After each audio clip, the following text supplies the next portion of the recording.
പൂക്കോത്ത് ശ്രീ പടിക്കൽ ക്ഷേത്രം പ്രതിഷ്ഠാദിന മഹോത്സവത്തിന് ഭക്തിസാന്ദ്രമായ തുടക്കം. ക്ഷേത്രം തന്ത്രി ബ്രഹ്മശ്രീ സുബ്രഹ്മണ്യൻ വാരിക്കാട്ട് തായരുടെ മഹനീയ കാർമ്മികത്വത്തിലാണ് ചടങ്ങുകൾ നടന്നത്. പടിക്കൽ ക്ഷേത്രത്തിലെ പ്രതിഷ്ഠാദിന മഹോത്സവം ക്ഷേത്രം തന്ത്രി ബ്രഹ്മശ്രീ സുബ്രഹ്മണ്യ വാരിക്കാട്ട് തായരുടെ കാർമ്മികത്വത്തിലാണ് വിവിധ പൂജാവിധികളോടെ നടന്നത്.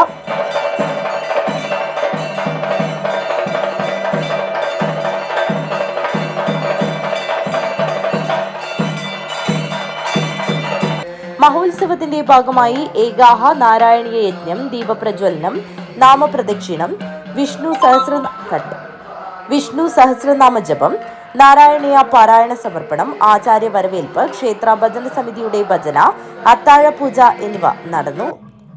ക്ഷേത്ര മാതൃസമിതിയുടെ നേതൃത്വത്തിൽ നടന്ന നൃത്തസന്ധ്യ ഏവരുടെയും പ്രശംസ പിടിച്ചുപറ്റി. ചൊവ്വാഴ്ച രാവിലെ നടന്ന 108 തേങ്ങകൾ കൊണ്ടുള്ള മഹാഗണപതി ഹോമത്തിൽ നിരവധി ഭക്തജനങ്ങൾ പങ്കാളികളായി. തുടർന്ന് വിവിധ പൂജാവിധികൾ നടന്നു.